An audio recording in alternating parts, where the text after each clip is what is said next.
Assalamualaikum warahmatullahi wabarakatuh, dan salam sejahtera untuk kita semua. Perkenalkan, kami dari kelompok 4 akan membawakan sebuah video presentasi mengenai tahapan penyusunan karya ilmiah. Sebelumnya, izinkan kami untuk memperkenalkan diri.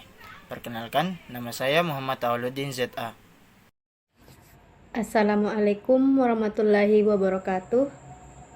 Perkenalkan, nama saya Putri Salsilia Susanto dari kelas PT-IKC. Perkenalkan, nama saya Mar'atu Salihah. Assalamualaikum warahmatullahi wabarakatuh. Perkenalkan, nama saya Nurani Saramli dari TIKC. Assalamualaikum warahmatullahi wabarakatuh. Perkenalkan, nama saya Sri Ramadhani M dari jurusan Teknik Informatika dan Komputer kelas PT-IKC. Assalamualaikum warahmatullahi wabarakatuh. Saya Muhammad Triwana Fajar dari kelas PT-IKC.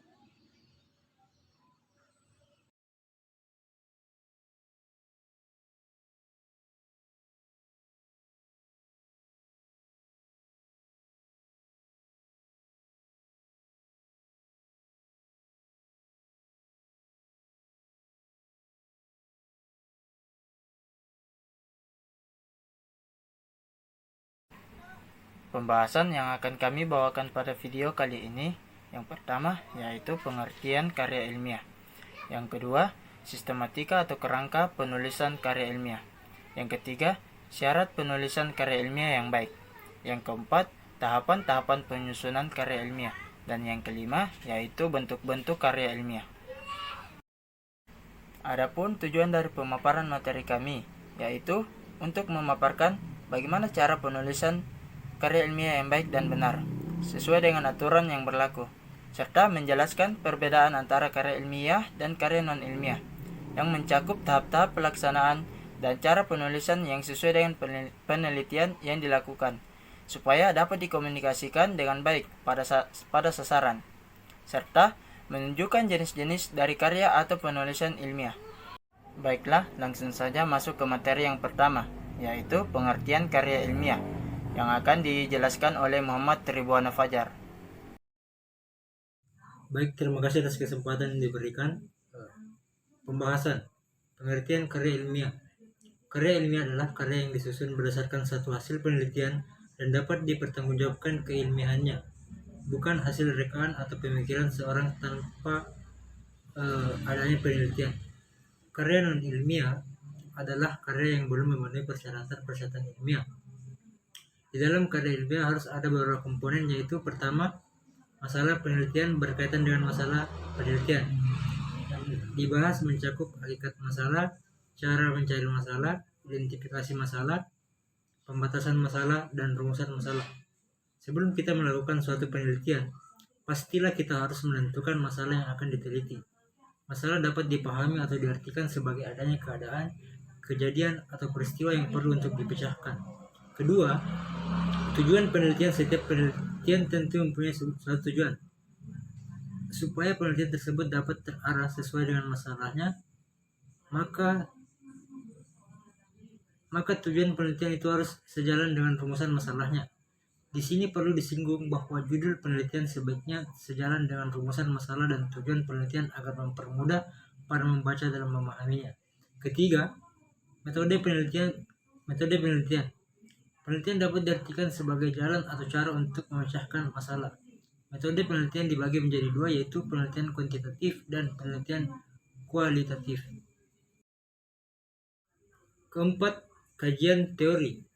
Setelah masalah penelitian ditetapkan, maka harus dilanjutkan dengan kajian teori yang relevan dengan masalah dan tujuan penelitian. Kajian teori dapat diambil dari berbagai sumber, dari buku, jurnal, atau karangan ilmiah yang ada. Penelitian yang bersifat kuantitatif harus benar-benar mengkaji teori-teori yang ada lalu merumuskan konsep pikiran dari teori-teori tersebut, serta merumuskan hipotesis yang akan diuji berdasarkan data yang akan dikumpulkan. Kelima, objek penelitian. Data dan variabel penelitian. Dalam penelitian kuantitatif, objek penelitiannya disebut populasi, tetapi tidak seluruh populasi yang diteliti, melainkan hanya sampel atau contoh dari populasi itu. Namun, hasil penelitian terhadap sampel itu kemudian digeneralisasikan sebagai hasil dari populasi itu. Sampel biasanya diambil sekian persen dari populasi, tergantung dari besarnya populasi itu. Dan keenam, hasil penelitian dalam penelitian kuantitatif, hasil penelitiannya berupa hasil perhitungan statistik terhadap variabel-variabel yang diteliti. Lalu hasil perhitungan statistik ini dijadikan dasar untuk menguji hipotesis yang diajukan. Materi yang kedua yaitu sistematika atau kerangka penyusunan karya ilmiah yang akan dijelaskan oleh Nurani Saramli. Sistematika atau kerangka penulisan karya ilmiah. Hasil penelitian yang dilaporkan dalam bentuk tulisan merupakan karya ilmiah. Oleh karena itu, penulisnya harus menuruti suatu aturan kerangka penulisan tertentu. Aturan penulisan tersebut dapat berbeda-beda, tergantung pada lembaga yang bersangkutan. Secara umum, kerangka penulisan karya ilmiah dapat dibagi dalam 3 bagian, yaitu yang pertama bagian pendahuluan. Bagian ini biasanya berisi halaman judul, halaman pengesahan, kata pengantar, daftar isi, daftar tabel, daftar gambar, dan grafik. Halaman judul. Judul ditulis untuk mengetahui garis besar isi laporannya. Judul ditulis dengan huruf kapital, biasanya di tengah halaman agak ke atas tetapi ada juga variasi lainnya. Halaman pengesahan. Berisi persetujuan dari pembimbing atau lembaga yang bersangkutan. Kata pengantar, menguraikan dengan singkat alasan dan tujuan penyusunan laporan penelitian, dan ucapan terima kasih kepada pembimbing dan pihak yang telah membantu pelaksanaan penelitian. Halaman abstrak, berisi masalah pokok pada skripsi atau disertasi. Pada makalah tidak memerlukan halaman ini. Daftar isi, untuk memberikan gambaran menyeluruh tentang isi pokok laporan, sehingga harus mencantumkan dengan jelas urutan bab dan subbab, serta seluruh lampiran yang ada dengan nomor halaman masing-masing. Daftar tabel, gambar, dan grafik. Jika menggunakan lampiran tabel, gambar, dan grafik untuk menunjang isi laporan, maka harus mencantumkan nomor urut dan halaman dengan jelas. 2. Bagian isi. Secara umum, bagian isi terdiri dari pendahuluan, yang memaparkan latar belakang dan perumusan masalah, tujuan dan kegunaan penelitian, hipotesis, penjelasan, dan metode penelitian. B. Landasan teori. Berisi uraian teoritis yang berhubungan dengan masalah penelitian dan konsep yang mendasari perumusan hipotesis. C. Hasil penelitian. Menguraikan pengolahan dan analisis data, serta penafsiran hasil analisis data. D. Kesimpulan dan saran. Menguraikan keseluruhan hasil penelitian, mengulas hasil penafsiran yang dirujukan kepada landasan teori yang digunakan, kemudian dikemukakan beberapa saran. Selanjutnya, yaitu materi yang ketiga, syarat penulisan karya ilmiah yang baik, yang akan dijelaskan oleh Putri Zazilia Susanto. 3. Bagian penutup. Ada 3, yaitu 1. Daftar pustaka. Daftar ini harus secara lengkap dan sistematis, mencantumkan seluruh sumber buku yang digunakan dalam penulisan laporan. 2. Lampiran, berisi seluruh materi yang disertai, daftar pertanyaan, perhitungan statistik, tabel, dan lain-lain. Indeks, berisi daftar kata atau istilah atau nama yang ada dalam laporan dan susunan menurut abjad. Kemudian C. Syarat penulisan karya ilmiah yang baik. Secara umum, penulisan tulisan ilmiah harus memenuhi beberapa syarat tertentu. Hasil penulisan karya ilmiah harus bisa dipertanggungjawabkan kebenarannya, karena karya ilmiah bukanlah suatu karangan bebas yang dapat dibuat berdasarkan imajinasi atau khayalan penulis.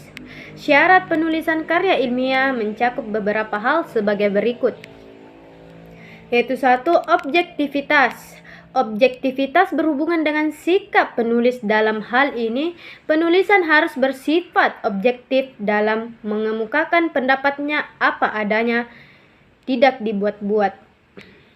2. Pola pikir deduktif-induktif. Dalam mengemukakan atau menarik kesimpulan, penulis harus menggunakan pola berpikir yang logis, runtut, dan sesuai dengan nalar. Ada 2 pola berpikir, yaitu deduktif, dedukatif, dan indukatif. Pola berpikir deduktif bertolak dari teori atau hal yang umum untuk menarik kesimpulan yang khusus. 3. Sistematika. Karya tulis ilmiah harus disusun secara sistematika, artinya menurut alur pemahaman yang runtut dalam masalah sampai pada kesimpulan. Tata tulis baku berhubungan dengan sistematika penulisan karya tulis ilmiah. Biasanya masing-masing lembaga mempunyai peraturan tata tulis yang berbeda. Akan tetapi, pada dasarnya, peraturan tersebut mempunyai patokan yang sama. Tata tulis baku ini diperlukan karena ada 3, yaitu dapat memperlancar komunikasi hasil penelitian, 2. Memudahkan penilaian atau pertanggungjawabannya, 3. Mempercepat penyebarluasan tanpa membutuhkan penyusunan kembali. Selanjutnya, yaitu materi yang keempat, tahapan-tahapan penyusunan karya ilmiah, yang akan dijelaskan oleh Fadel Muhammad Rais. D. Tahapan-tahapan penyusunan karya ilmiah. Dalam menyusun karya ilmiah ada berbagai tahapan yang diperlukan, antara lain adalah sebagai berikut. Tahap persiapan. Pada tahap persiapan, penulis suatu karya ilmiah harus mempersiapkan topik. Hal ini berarti penulis harus menentukan apa yang dibahas dalam tulisan. Kadang-kadang topik ditentukan oleh dosen, tetapi kadang pemilihan topik ditentukan oleh mahasiswa itu sendiri secara bebas. Topik dapat dipilih misalnya mengenai persoalan kemasyarakatan, pertanian, manajemen, sumber daya manusia, hukum, dan sebagainya. Adapun hal-hal yang perlu diperhatikan dalam menuliskan topik antara lain adalah sebagai berikut. Topik itu ada manfaatnya dan layak untuk dibahas. Ada manfaatnya mengandung pengertian bahwa kebahasan topik tersebut akan memberikan sumbangan bagi ilmu. Topik yang akan dipilih harus ada di sekitar penulis, karena mempermudah penulis untuk melakukan suatu penelitian dan mempermudah penulis mengetahui hal-hal sekitar penelitiannya. Topik yang dipakai harus topik yang paling menarik dari topik yang ada, terutama bagi penulis dan pembaca. Bahan yang diperlukan dapat diperoleh dan cukup memadai. Bahan tersebut harus memiliki data dan fakta yang objektif dan mencukupi, sehingga mempermudah kita untuk mengembangkan karya ilmiah kita. Pembahasan harus terpusat pada segi lingkup, sempit dan terbatas, karena jika pembahasan tidak terpusat maka karya ilmiah akan menuju ke hal-hal yang tidak penting dan yang sehingga banyak kata atau kalimat yang terbuang secara mubazir dan tidak sesuai dengan topik yang sudah dibuat. Harus diketahui prinsip-prinsip ilmiahnya meskipun sedikit, dan harus memiliki sumber acuan atau bahan kepustakaan bisa dijadikan referensi.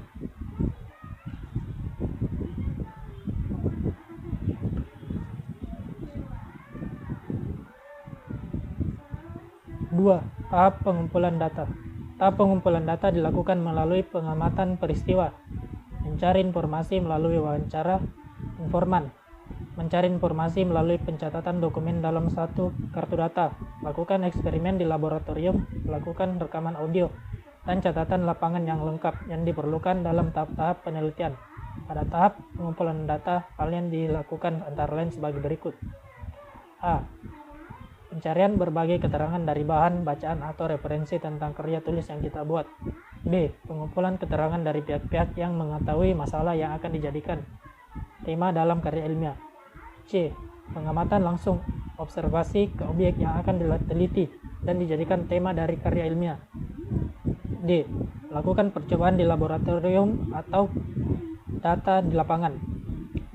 3. Tahap pengonsepan. Setelah kita mengumpulkan berbagai data yang kita peroleh, maka tahap selanjutnya tahap pengonsepan data. Pada tahap pengonsepan ini adalah kita melakukan penyeleksian data yang kita peroleh dari berbagai referensi dan sumber media yang membantu proses dalam karya ilmiah kita, dan kemudian kita mengelompokkan bahan dari berbagai referensi. 4. Tahap penyuntingan. Sebelum mengerti konsep, penelitian harus memeriksa data yang sudah kita analisis tersebut. Hal-hal yang tidak koheren atau penjelasan yang berulang-ulang dapat diedit. Pada Pada tahap ini, kalau ada data yang dirasa masih kurang, maka perlu adanya perbaikan dan melengkapi data tersebut dengan tambahan-tambahan informasi yang diperlukan. Kelima, tahap penyajian. Dalam tahap penyajian, peneliti siap menyusun karya ilmiah tersebut untuk dibaca orang lain. Maka penataan segi teknis dan materi harus diperhatikan dengan cermat oleh peneliti karya ilmiah. Dan materi yang terakhir, yaitu bentuk-bentuk karya ilmiah, yang akan dijelaskan oleh Sri Ramadhani. Bentuk-bentuk karya ilmiah. Dilihat dari bobot dan kedalaman analisisnya, bisa dibedakan adanya beberapa karangan ilmiah, yaitu karya tulis, makalah, skripsi, tesis, disertai, dan laporan hasil penelitian. Pada prinsipnya, semua karangan ilmiah yaitu hasil dari suatu kegiatan ilmiah. Dalam hal ini, yang membedakan hanyalah materi, susunan, tujuan, serta panjang pendeknya karya tulis ilmiah tersebut. 1. Karya tulis. Karya tulis adalah karangan ilmiah yang lazim diberikan kepada siswa sekolah menengah mengenai salah satu aspek satu mata pelajaran. Di dalamnya terdapat komponen masalah tujuan penulis, pembahasan, dan kesimpulan panjang kurang lebih 10 halaman, ketikan 2 spasi pada kertas ukuran A4. 2. Makalah. Makalah adalah karangan ilmiah yang ditulis untuk disajikan dalam seminar atau simposium. Tebalnya sekitar 15 halaman, aman diketik 1,5 spasi pada kertas ukuran A4 termasuk abstrak dan daftar pustaka. 3. Skripsi. Skripsi adalah karangan ilmiah yang mengemukakan pendapat penulis berdasarkan pendapat orang lain yang ditulis untuk menjadi syarat tugas akhir pada pendidikan strata 1 atau S1. Masalah yang diajukan berkenaan dengan salah satu aspek yang menjadi substansi bidang keilmuan yang ditekuni. Skripsi memiliki bobot yang lebih tinggi dari sebuah karya tulis. Semua komponen penelitian yang dikemukakan pada subbab 8.1 harus jelas tampak dalam sebuah skripsi. 4. Tesis. Tesis adalah karangan ilmiah sebuah tugas akhir dalam pendidikan setara 2. Isinya merupakan pendalaman dari salah satu aspek atau segi program studi yang diikuti. Tesis juga diujikan dalam satu sidang ujian tesis. 5. Disertasi. Disertasi adalah karangan ilmiah sebagai tugas akhir dalam pendidikan strata 3. Isinya merupakan tinjauan filosofis terhadap satu aspek atau segi dari bidang ilmu yang diteliti. Penekanan pada aspek filosofis ini menjadi ciri pada pendidikan setara 3. Disertai merupakan suatu karangan ilmiah yang mengemukakan suatu dalil yang dapat dibuktikan oleh penulis berdasarkan data dan fakta akurat dengan analisis. Dan kesimpulannya akan dibacakan oleh Mar'atus Salihah. Secara keseluruhan, penulisan karya ilmiah yang baik dan benar sudah ditentukan, yaitu sesuai dengan tata bahasa ejaan yang disempurnakan dan tata tulis yang telah disepakati oleh masyarakat akademik. Adapun yang masuk ke dalam penelitian meliputi masalah penelitian, tujuan, metode, kajian teori, objek data variabel, dan hasil penelitian. Adapun langkah-langkah penulisan karya ilmiah yang baik dan benar, yang pertama bersifat objektif, yang kedua pola berpikir deduktif induktif, dan yang ketiga sistematika. Adapun tahap-tahap penulisan karya ilmiah yang baik dan benar terdiri atas 5 tahap, yaitu tahap persiapan, tahap pengumpulan data, tahap pengorganisasian atau pengomsepan, tahap penyuntingan konsep, dan tahap penyajian. Adapun bentuk-bentuk karya ilmiah meliputi karya tulis, skripsi, tesis, dan disertai dengan laporan hasil peneliti. Adapun manfaat yang kita dapatkan setelah memahami materi tahapan penyusunan karya ilmiah ini. Yang pertama yaitu mengetahui pengertian karya ilmiah. Yang kedua, mengetahui sistematika kerangka penulisan karya ilmiah. Yang ketiga, mengetahui apa saja syarat penulisan karya ilmiah yang baik. Yang keempat, mengetahui tahapan-tahapan penyusunan karya ilmiah. Dan yang kelima, mengetahui bentuk-bentuk karya ilmiah. Itulah tadi pemaparan materi dari kelompok kami. Apabila ada kekurangan dan kesalahan kata, mohon dimaafkan. Wabillahi taufiq wal hidayah. Wassalamualaikum warahmatullahi wabarakatuh.